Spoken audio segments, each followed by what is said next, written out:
Hey guys, it's Sebastian back with another video, and today I want to talk to you guys about something that I thought might be a little interesting to think about. Have you ever felt this feeling that somebody was watching you, especially from behind or something like that? I think I have a reason for why that might be. It has a lot to do with human energy and the way we exist in this world. So, a couple things. I'm a believer in energy and, the spirit and things like that, and that I believe that humans have a sense of divinity. We're able to pick up on frequencies. So it's just how we kind of operate. And I'll kind of break it down for you a little further. So if you were to put your ear on somebody's stomach, right, you would hear like a gurgling sound, right? You hear the gurgle. Well, that's movement, right? That's movement inside of their body. If you put your ear on their heart, you'd also hear the heart pumping because that's movement. So what's interesting to me is that we might be in a room full of people and you might pick somebody out because you get a bad vibe from them. But what is a vibe? It's a vibration. Right? So you're getting a bad vibe, a bad feeling. Well, what do you feel? You feel energy. And what is a vibration? It's energy. So just by being in a room with people, you start to pick up on their energies. Now, what's interesting is the heart is a very powerful tool, because the heart relates a lot to what we're feeling and experiencing. So if I'm stressed out, my heart's going to be racing. It's going to be increasing its rate. So it's going to be pulsing faster, literally. If I get depressed, my heart's struggling to kind of do its thing. It's beating, but it's not beating at the way it should rest, at a normal rate. So the heart kind of takes a pounding there, right? Slows down a bit, you could say. Now, when you're at resting heart rate, that's when you're at your normal pace, right? Normal speed. This is where you're supposed to be at. So our heart rate, again, is a type of signal. It's sending off a signal. Now, what's interesting about that is you'll remember little kids when they're like, I don't know, that guy gives me a weird feeling. I don't like him, or I don't like her. Makes me feel weird. That's because children have access to the way their emotions are, their stomach, right, their gut. And so because they have access to their gut allows them to connect to people. And they can feel those energies from others. Like, okay, that person makes me feel like this. And so they're picking up on other people's frequency. Adults have the same ability, except we also have to think about conscious state. And conscious state can disrupt that process, because essentially we may feel something, but we won't allow ourselves to respond or react, or we'll invalidate it. So we'll ignore our own feelings, right? So this process is what helps us feel the room, right? To understand those around us. So we're able to pick up on frequencies because we are beings of frequency as well. So our heart is providing, right, pumping out a frequency that other people are going to pick up on. And we are also picking up on other people's frequencies. I think it's around 15 feet that they say that our frequencies kind of go out. So on average, they're going out pretty good distance.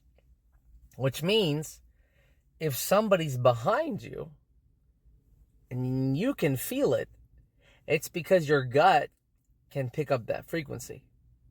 It's not like your eyes and ears where they're kind of, geared towards a certain direction.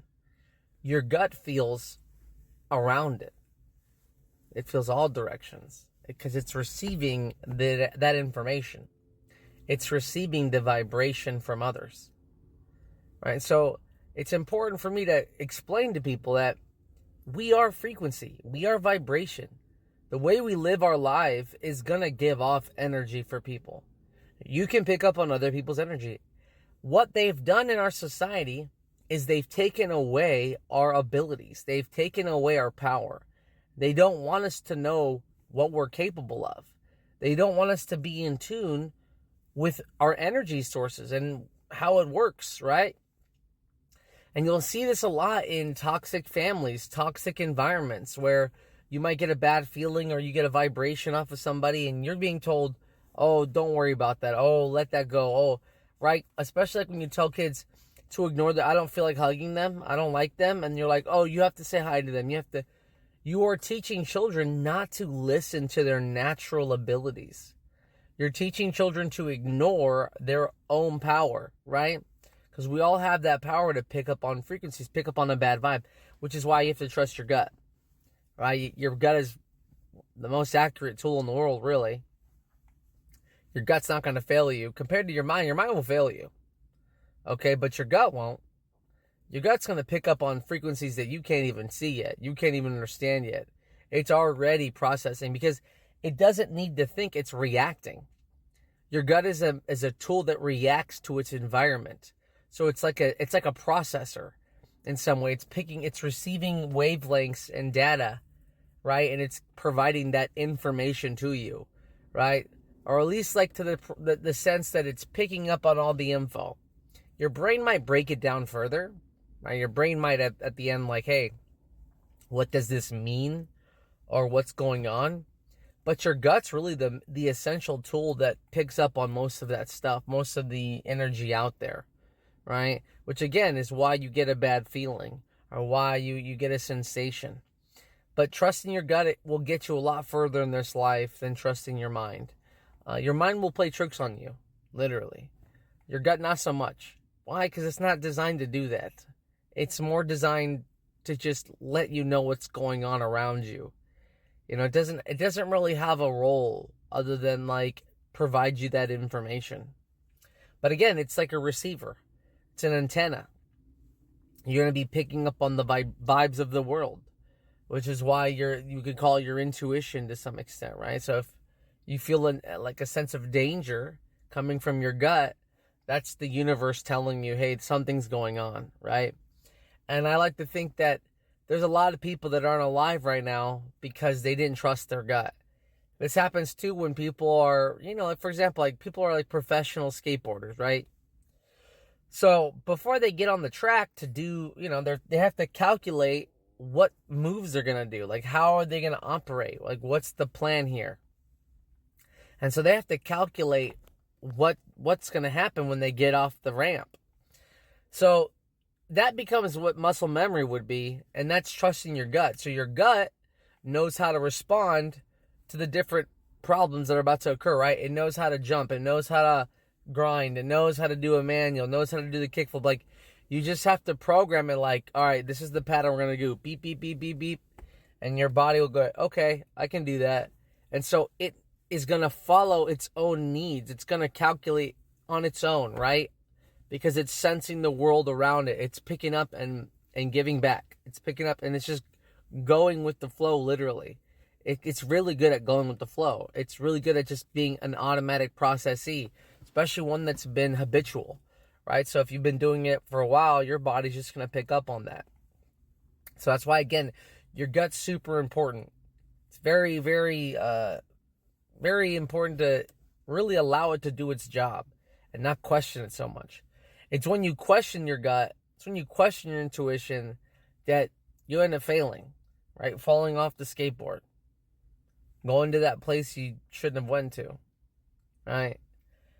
I know a lot of people that are alive that trust their gut, but I know there's a lot more people that can't tell us that because they didn't. And again, that gut's that little feeling that tells you, hey, don't go to that event. That's not a good idea. That's not good. Like, something bad's going to happen. And you can feel it before it happens. It's those times you've saved your own life because something in you told you don't do it. Something in you was guiding you differently. And you can't explain what it is, but that's how we pick up the frequencies in the universe, is our gut. And again, the gut was the first tool that we ever had to be able to understand the world that we live in. And it's kept you alive this long. Why wouldn't it keep keeping you alive? Now, your brain can help you thrive, but your gut can help you survive. So don't forget that, guys. All right, I'll see you guys in the next one. Take it easy. Later. Hey, guys. It's Sebastian back with another video. And today we're going to be talking about alchemy. And now, alchemy is an interesting word. I know it's, one of those words you hear a lot in, like, the fantasy world and stuff like that. But alchemy is really something that we use all the time and every day. People don't realize what alchemy really is, but this idea of alchemy is something that's ingrained in our world. A couple things, some of you already know, I talk about magic, I talk about different things with energy, I talk about the spiritual experience, human beings, and how we're more magical than we really know. And so I'll break down what alchemy really is for the general population to understand. So alchemy is a process where you take like certain material and you can change it, right? So the idea of like water to wine, or like copper to gold, right? So there's this idea that I can take this element and I can convert this material into something of higher quality, essentially. Now, this idea of changing elements and stuff like that, that's where it gets into fantasy, right? This idea of alchemy. But if we go a little back, or go to a more basic idea of what alchemy is, you'll start to see some patterns. So this idea of alchemy is, again, taking raw material, taking something and making it something else using that same material. So I like to think of alchemy as when you make a cake. This idea that you're going to take eggs, wheat, or flour, right? You're going to take milk, all these different ingredients. You're going to add some fire. And by taking these ingredients and putting them together in a certain way, you actually produce a cake. And that is a form of alchemy. Without the human, without us, that ingredient can never become a cake. It requires us.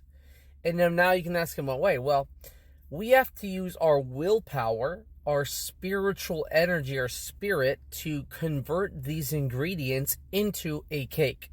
So we are performing a form of alchemy when we take ingredients and we create something out of it. Now, you can also say it's kind of like casting a spell in a way, because this idea that we know how to make a cake comes back from previous generations experimenting with different chemicals, right? So at some point in the past, somebody put these ingredients together in a very specific way and they created a cake. If we were to erase human history and put brand new humans here, they wouldn't know how to make a cake initially, because they don't have the life experience to have made that cake. So just the simple idea of taking raw ingredients, combining them to create a new product or a new thing, a new object, that is the idea of alchemy. So we perform alchemy all the time. Really, the human experience is the ability to walk around and use our energy to do things with this energy.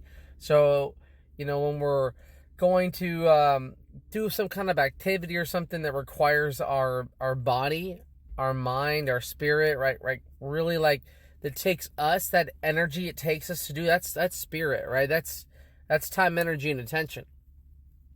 This is something animals don't do.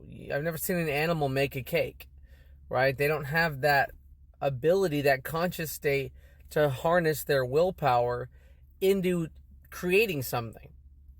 So we've been casting spells for a long time, or we've been, creating like different material, or we've been performing a sense of alchemy for a long time. We just have changed the words, right? So we don't use the word alchemy, but it's essentially the same thing.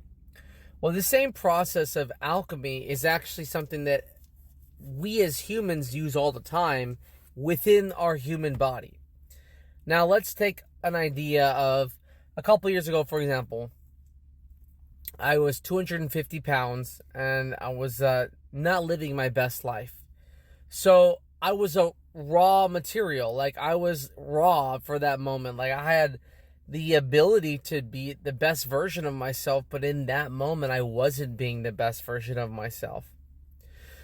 So the ability to then take this raw person, change the sense of direction, change the way you interact, you literally can produce a sense of human alchemy, which just is, in larger terms or broken down, is just the ability to change an old habit, old self, to something more improved, right? So what you couldn't do before, you can do now.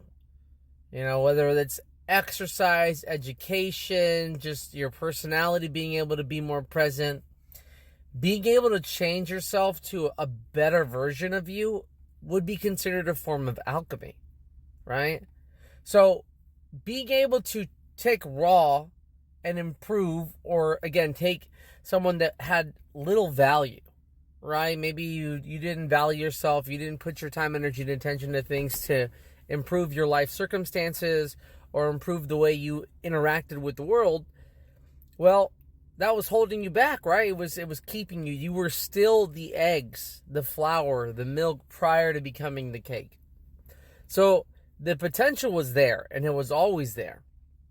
But it was that lack of spirit, that lack of focused energy that prevented you from becoming the best version of you. So alchemy really does require some sense of magic, which another way to say magic is willpower, because it's a power that cannot be measured by science, right? It can't be measured by tools we create. It can only be measured by the divine. So the more that you work on your willpower, the stronger that your willpower is, the more effective you are at performing alchemy. Like anything, when you put a lot of ability, a lot of time, a lot of energy, a lot of focus into making something change, into activating something, you get to improve, right, your willpower over time because you keep honing it, right? It's hard to make things better when you lack that willpower. And willpower is a reflection, again, of the balance between your thoughts and your feelings. So when you're able to balance out and grow that willpower, right, the more powerful that your spell casting becomes, your ability to make change. So when you want something to be different, you can make it happen. Like, it's like when you're at work and, you get told you have to change something or improve something. There's two ways to take that. You can either use your willpower to be destroyed and disactivate yourself and not make the improvements, or you can use your willpower to be active in the change that you want, and so you get better results because you have more willpower, right? So the more will that you have, the easier it is to essentially cast spells, which spells are just, again, this idea that we can, change stuff with our energy, right? I can change outcomes with my energy. That's spell casting. Even your voice, you can say, is a form of, auditorial alchemy, right? When you change the confident state of your voice, so when you're giving a speech or something or talking with somebody, and you can feel that shakiness in your voice, or you can feel that low vibration, well, by adding willpower, by educating yourself, working in your conscious state, but also working in your emotional state, you're going to improve your ability to communicate. You're going to improve your ability to express yourself. And so your connection to your magic, your willpower increases. So again, that's another way of performing like a human type of alchemy. Now, why is this important? Well, it's important because the system doesn't want you to believe that you're capable of doing these things. The system as a whole, the government, just the other people, the people in power, do not want people to know they have the ability to change. They want to stagnate people, or they want to cheat the system, right? So people that have, fake abs and things like that. So they're like creating these personas or creating these illusions, but at the end of the day, that doesn't improve your willpower. Right? So you're still going to be that sensitive, fragile person because you never actually made active change. So just be careful with that, guys. When you cut corners and you don't allow yourself to get the full benefit of what you're going through, well, you don't really develop the willpower necessary to sustain positive change, ongoing change, long-term change. So work on your discipline, work on your willpower, so that way you can keep on spell casting. And I'll see you guys in the next one. Later. Hey guys, Sebastian back with another video, and today I want to talk to you guys a little bit about what we call, or what I would call, chaotic energy. You could also call it demonic energy, kind of whatever way you want to refer to it. But essentially, in our world, there is this different types of energies that exist. So you have like the truth, which is what I would call the light. It's being able to live in an authentic state, really elevate yourself, push yourself to a higher belief system, living authentically, living honestly, and really like being connected with your truth, your reality. And in this world, like if everything, there's like an opposite, right? So there's an equal and opposite effect here. So for every truth, there's a lie out there, right? So there's going to be a group of people or a group of like, an energy in existence that's the opposite of the truth, which is lies, deception, manipulation. And when you take these things into consideration, you start to see that there is a connection between those who want to be authentic and those that want to be inauthentic, right? And again, what I would call chaotic energy. And so this idea of like saving yourself, like saving your soul, is to let out and get rid of the evil, get rid of the darkness in you, and then you can live authentically and move forward in your life, right? So by accepting these things, by accepting like, hey, I need to be authentic with myself, you can purge out the chaos that you have, like the lies, the manipulation. Because what happens is when you start lying and manipulating, you lose your power, right? And so you lose your soul, essentially, which is your force, your spirit. When you start lying, you start living in the future and the past because you're either one, regretting what you did, or you're always afraid of being exposed, right? So you lose your current state of existence, you lose your power because you're always kind of living in an alternative state, an alternative reality, right? Because your reality isn't real. You're living in an illusion, and the illusion has no ground to stand on.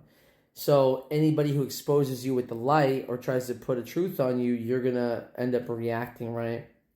And so that negative reaction is what we can call chaotic energy. When someone calls you out and you admit to it, make change, actively be different, that's you accepting like, hey, I don't want to be like this anymore. I don't want to live in this chaos. I don't want to live in this alternative reality. I want to live in a positive reality. I want to move forward in my life. I want to exist in positivity.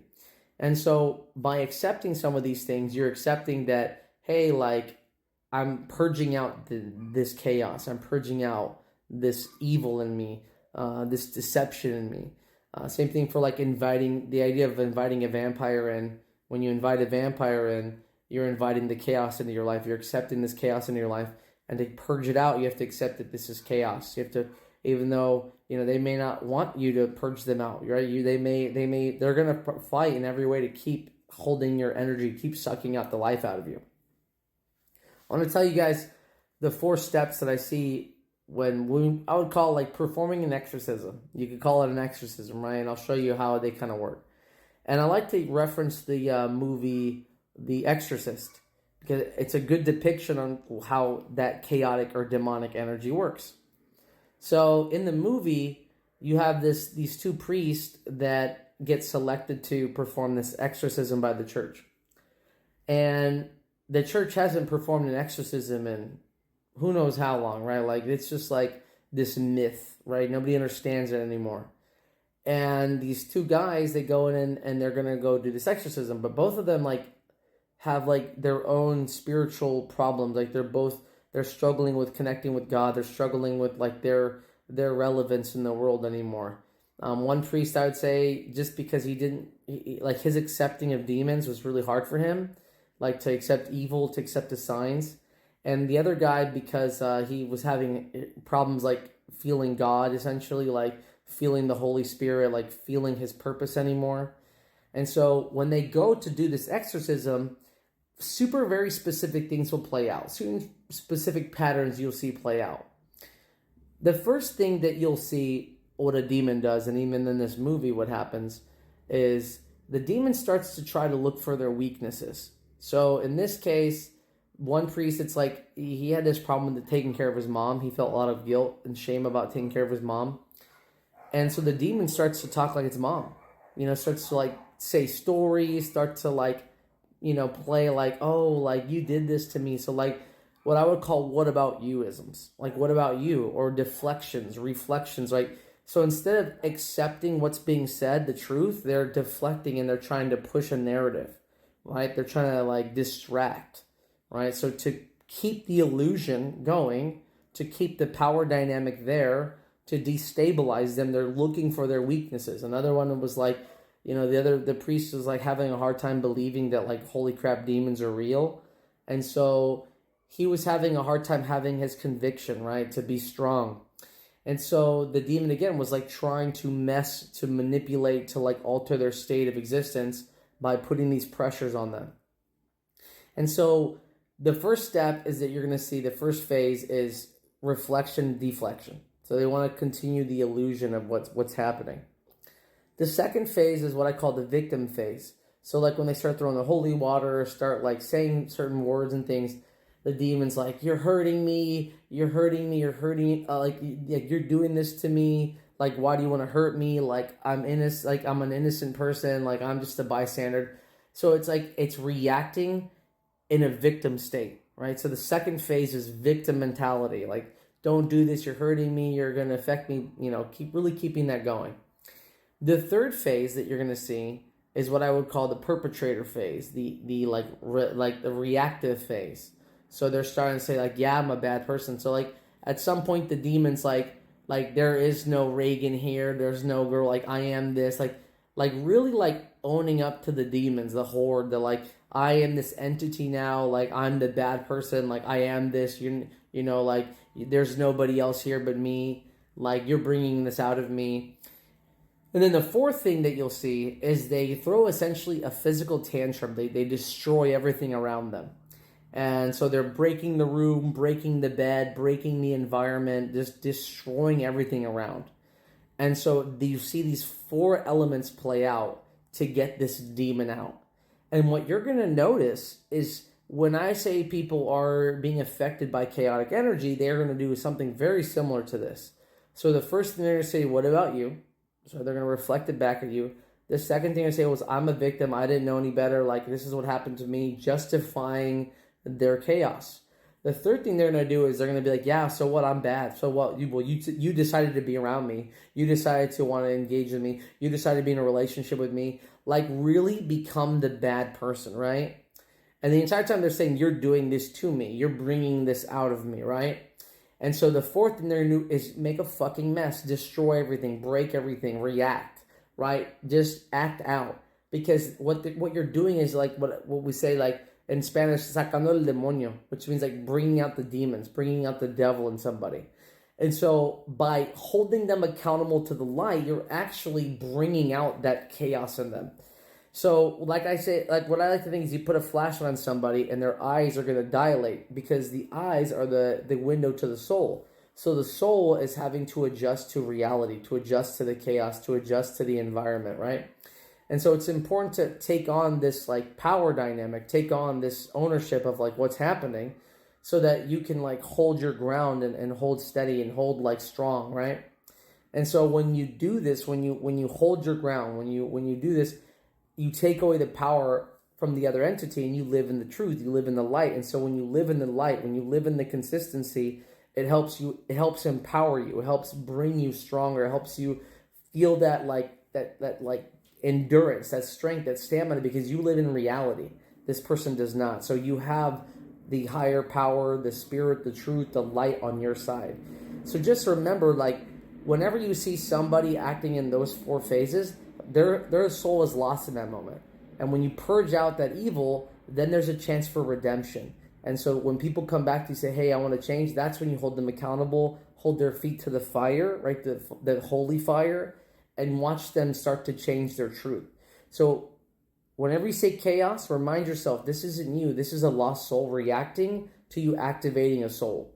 So hold strong, hold consistent, and see the people around you change. Again, don't go out to be hurtful. Just stay in your truth, stay in reality, and watch the world around you start to change in front of you. Take it easy, guys. I'll see you guys in the next one. Hey, guys. It's Sebastian back with another video. And today I'm going to be talking to you guys about this concept that I've been teaching my clients and patients about the difference in catching something and attracting something, and why it's really important to understand the differences and how it could help change the way you view your life, especially when it comes to relationships. So there's this idea that, like you got to, catch something, chase something, right? And what ends up happening, like, let's say you're gonna, you want to catch a girl, right? Or you want to catch somebody, like, you want to, like, obtain something. So what that means is, when you're going to chase something, when you're going to try to catch something, your whole purpose is around another object, right? So your goal is to obtain this thing, whatever it may be. Especially when it comes to people and relationships, right? So let's say you do catch something, right? You've been working on, obtaining this person, conquering them, whatever you want to see it as, right? And so you put all your energy, your time, your attention to obtain this thing, this person. The problem is that once you catch something like that, you're going to start to now focus solely on keeping it, right? And all the energy goes to keeping this thing. Because because you caught it the way you did, you always feel like it wants to get away. Because you had to catch it in the first place. So realistically, why wouldn't you have to catch it again? So I like to think of birds as an example of how this kind of works. You have a bird, and you catch a bird, and then you have to clip its wings, and then you got, so now it can't leave. So, like, you have to force the bird to stay with you, right? And I like to, like, relate this to relationships, right? So some people may finally obtain the person they thought they could never obtain, right? They got that person that was out of their reach in their mind, right? That were above them. They had qualities and features that the person felt like they would never obtain. And so they start using and seeing this bird as more like a trophy than a companion, right? And so, like, you might see this in, like, some bird owners where they'll cover the bird to not, because they're annoying them, but they'll want to show them off to everybody, right? But the relationship is more like a trophy, more like I obtained something that I shouldn't have. And so the fear always is the bird's going to get away, right? This bird's going to fly away. This bird's going to find a way to open this cage and get out. And if this bird gets away, it's never going to come back, right? That idea that it's going to get out and escape. And the same goes to relationships where, someone might catch somebody out of their range, out of what they believe is what they deserve. And because that happens, there's now going to be an ongoing issue with, keeping this person, or, like, the perception that they're always trying to leave. They're always trying to get out. So all the energy and focus goes on keeping this thing trapped, keeping this thing caged, just like a person, right? So, the person starts to feel like their wings have been clipped. They can't fly as high anymore. They're not able to explore and get out, and they're just feeling limited. And then when they're not desired, or they feel like, they're being annoying, they get covered, they get forgotten. And so this bird starts to feel like a prisoner, right? And so sometimes being caught by somebody can end up feeling like a prison sentence more than a relationship, because this person never felt like they deserved you in the first place. So their entire being is about keeping that oppression going, keeping that constraint going, because, again, if they let up on that constraint, you're going to get away. You're going to fly away. You're going to disappear. What I like to tell people is, instead of focusing on the chase, which again is to control something, it's better to focus on attracting. Now, there's a key difference in attracting. I can go get a bird and put it in a cage, okay? Anybody can do that. Or I can build a garden.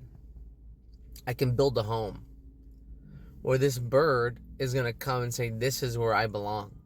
This is my Eden. This is my paradise. So I can provide this bird with a place where they can call their own.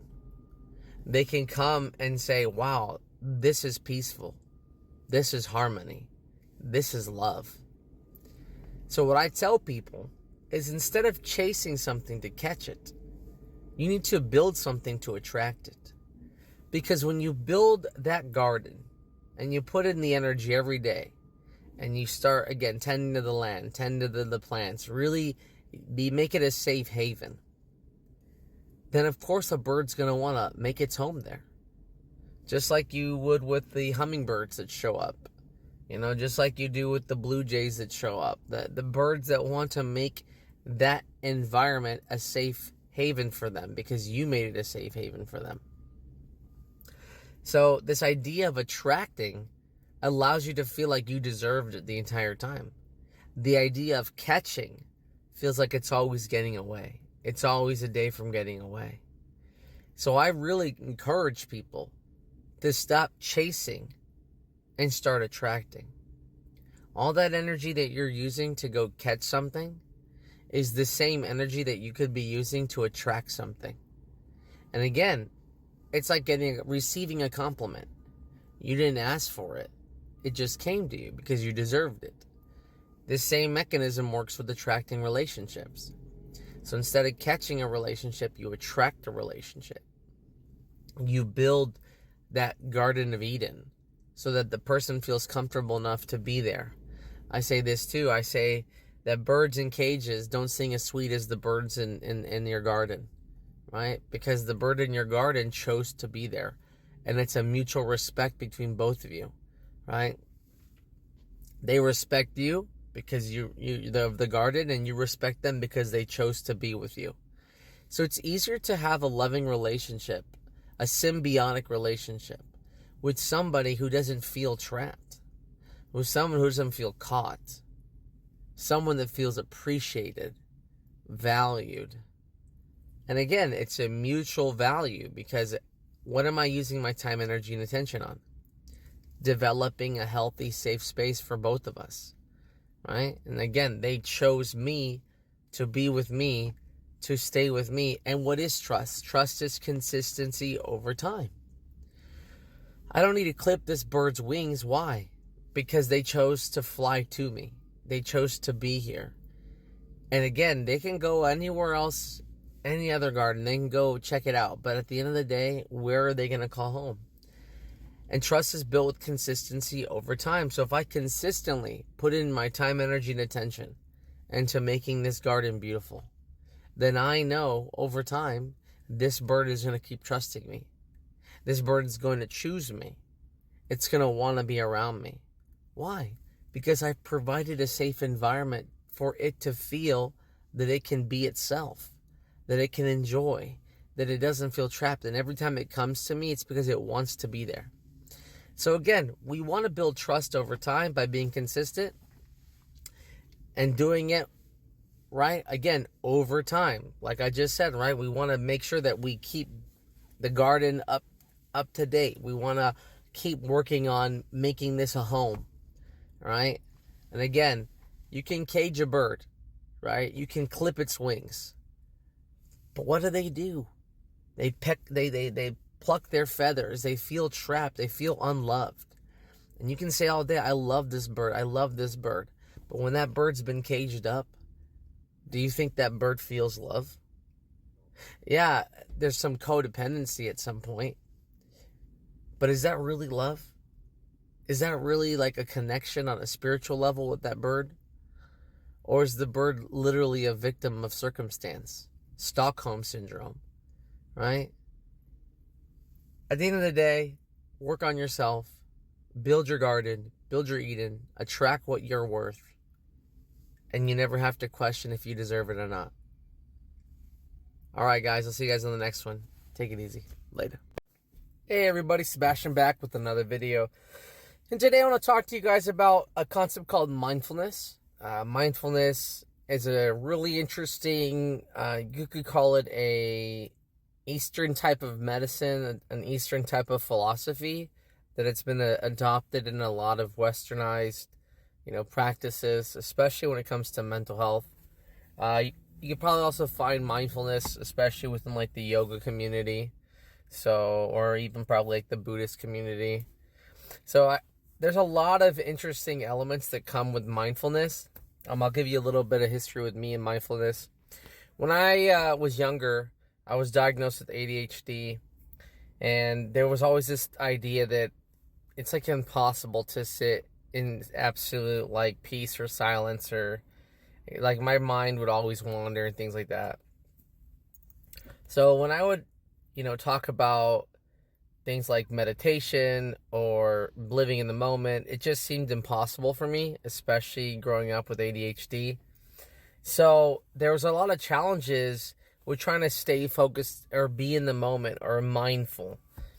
And I read a book that was about Thich Nhat Hanh about mindfulness, and this also was a good way for me to understand what mindfulness was. I used to be pretty big into yoga when I was younger, and again, like, I used yoga more for workouts than I did for meditation purposes. I found it very difficult again to meditate. So for many years, I really didn't understand the true nature of mindfulness.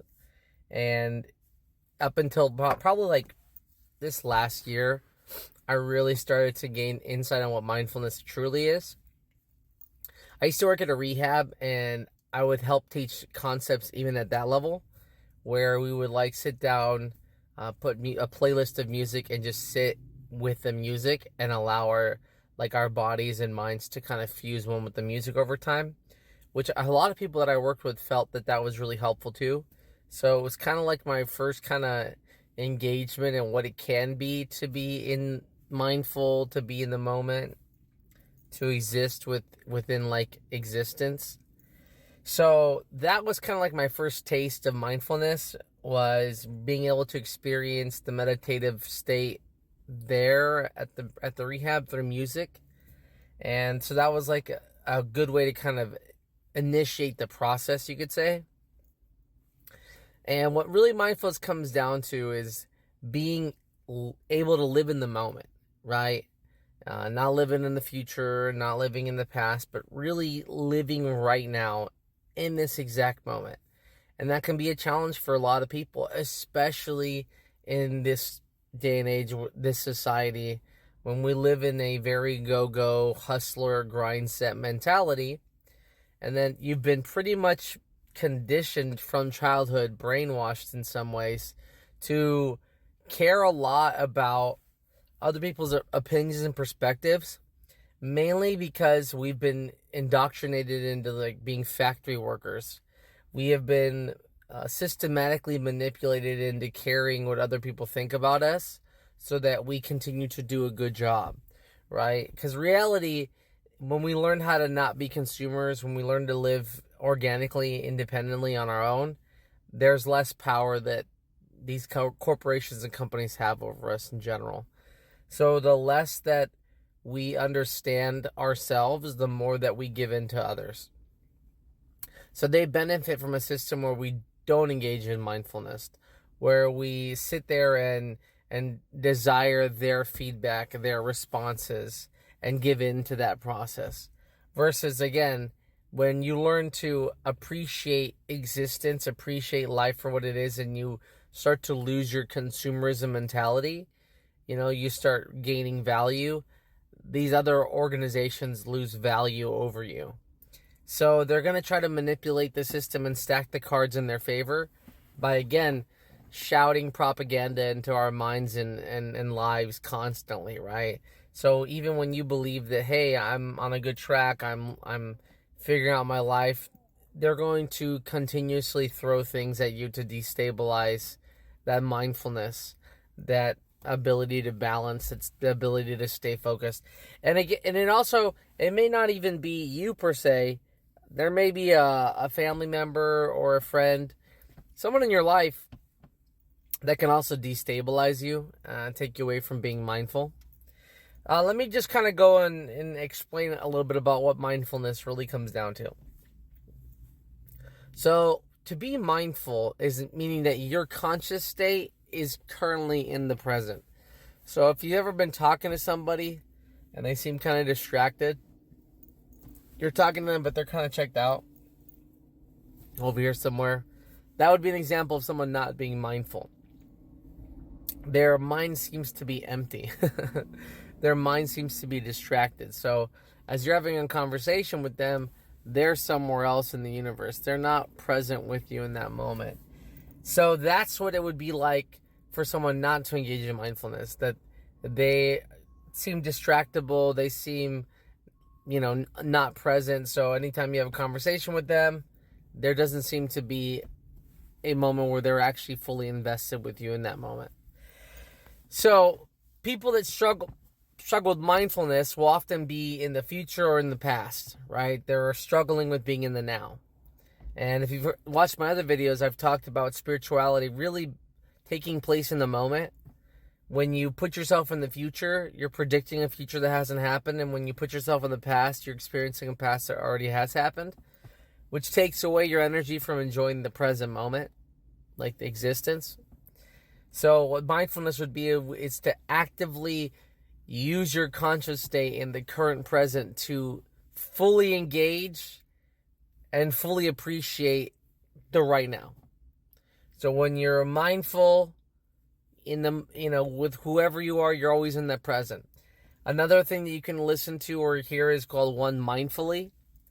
And so that means that no matter what you're doing, whether it's washing the dishes, cooking a meal, walking, folding your laundry, it doesn't matter. You are doing it one mindfully, which means that you are constantly living in the present, enjoying it to the full extent of what it has available. So you're not just folding clothes, you're folding the clothes. You're appreciating everything that you put away, everything that you experience that moment. You're fully appreciating the engagement that you have. Same thing if you're eating an apple, right? You're not just eating an apple. You are eating an apple. You are feeling the nourishment from the apple reach your body. You're following the process. So one mindfully is just another way to implement active desire to engage with an event or an activity purposefully. I'm doing this with full purpose. I'm going to engage in whatever that activity may be, and I'm going to give it my all. And so when we learn to live life in a way where we're always giving it our all, we start to appreciate our existence a lot more. So going back to that meditative state, one thing I've learned, something that I've been practicing on, is this idea of how do we engage in mindfulness and in meditation, right? Because sometimes it can be a challenge to just sit there in silence. And what I find for me that's very helpful is that I don't use the mindful state to clear my mind in the same way of I want to be empty. I use it to hone in and focus my mind, especially when it comes to meditation. So in my belief system, meditation is not a passive event, it's a very active event. So when I'm going to meditate, I start to do specific types of breathing. So I start kind of doing some kind of breathing techniques. I like to call fire breathing, I'm starting a campfire. And so you want to really be active in these moments, and by doing that, you can live mindfully right now, right? So mindfully isn't about being clear, it's about being focused and present. So we can change our perspective on changing mindful from being this state of nirvana to being a state of purposefulness. I think that'll help people understand that we don't need to be empty, we need to be fulfilled. And sometimes by being fulfilled is by living right now in the moment. So the more you can live in the moment, the more mindful you're going to be of the world around you. All right, guys. Hope you guys enjoyed this one. Take it easy. We'll see you on the next one. Later. Hey, everybody. Sebastian back with another video.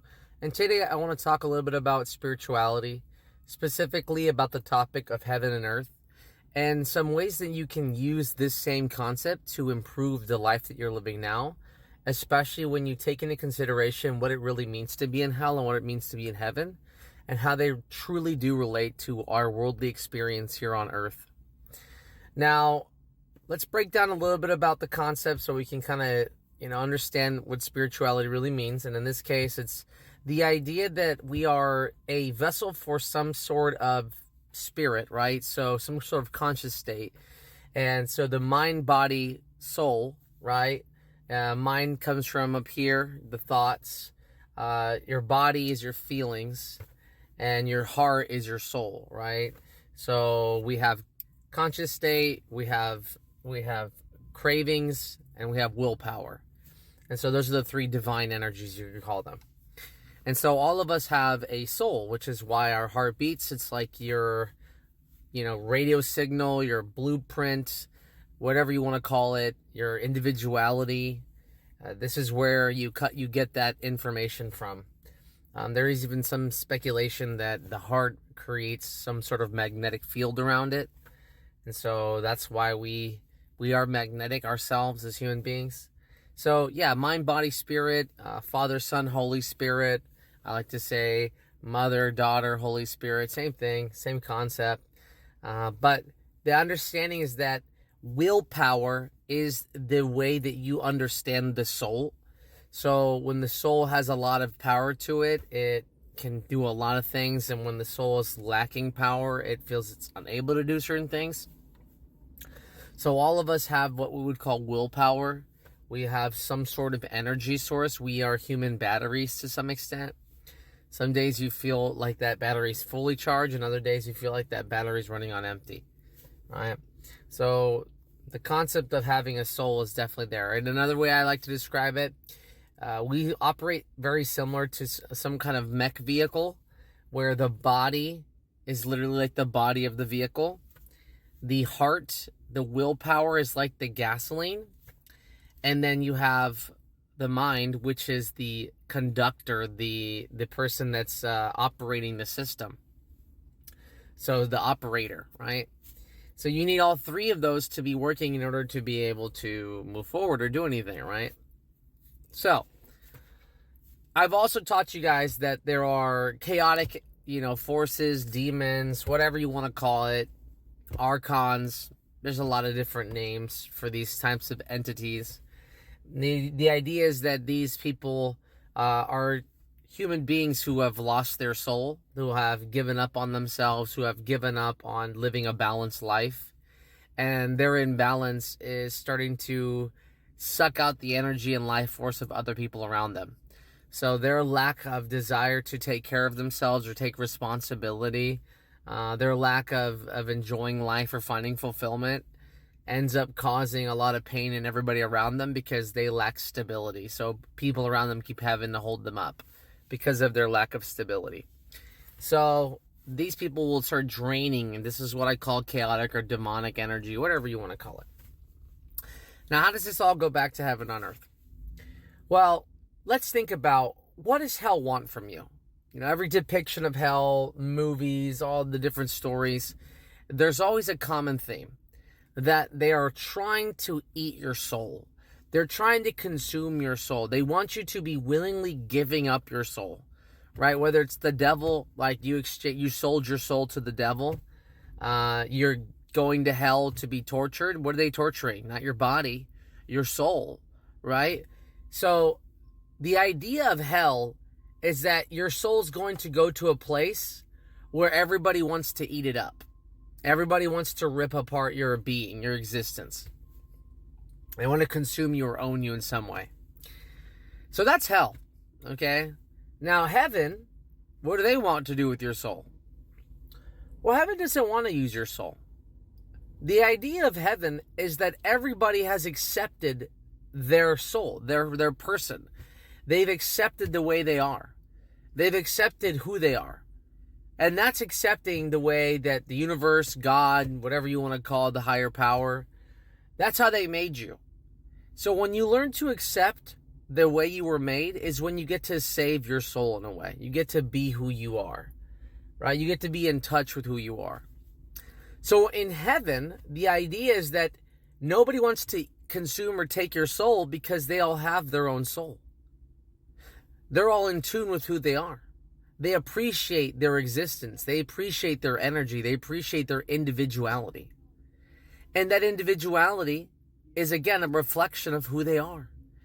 And when you are who you are and you live your purpose, you feel enlightened.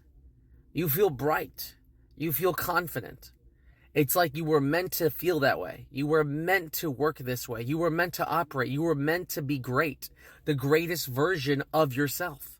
Nobody else but you, and every day working on what that looks like, right? That is to take and appreciate the thing that you were provided, which is the existence on this 3-dimensional world, 4-dimensional world, whatever you want to call it, right? This simulation.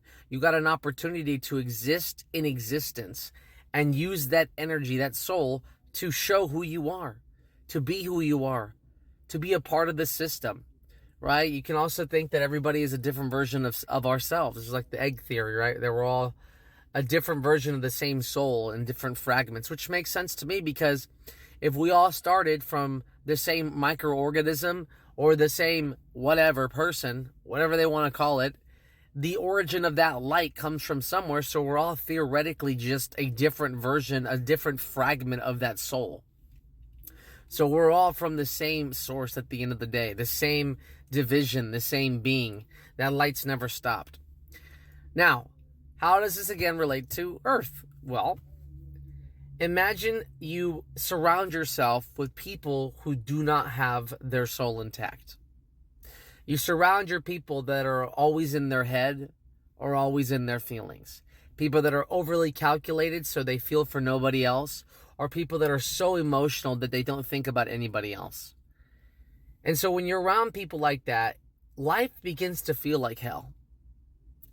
What do I mean? Well, it feels like everybody just wants to use you, to consume your energy, to take advantage of you, right? To tell you who you are, to use every bit of your existence for their benefit.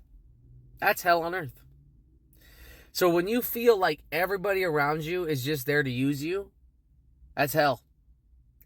And you can put yourself in hell by surrounding yourself with people who lack what? Soul, purpose, direction.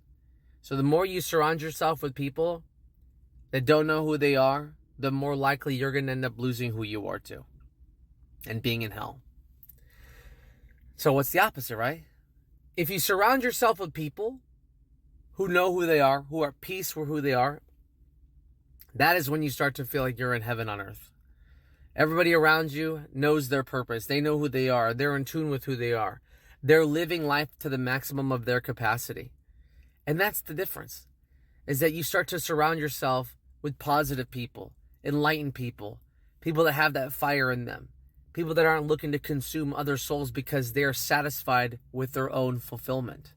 They have met their purpose. They're meeting their purpose. And they're able to just really live in a balanced, homogeneous state with themselves. That is when you start to feel heaven on earth. So you don't have to wait for the afterlife to experience hell or heaven. You have to change the alchemy of how you're existing now so that you can achieve that same enlightenment, so that you can achieve that independence, that positive state of being, nirvana. Nirvana is tranquility. How do we get to tranquility and balance? It's through dedication, it's through discipline, it's through self-love and compassion, consistency, and having a goal to keep improving you and following through with that goal. So again, guys, if you want to build heaven on earth, you got to start building it today, and it starts with yourself. Find your soul, save yourself, enlighten yourself, and then you can surround yourself with people who can support that same idea that you're promoting. All right, guys, I'll see you guys on the next one. Take it easy.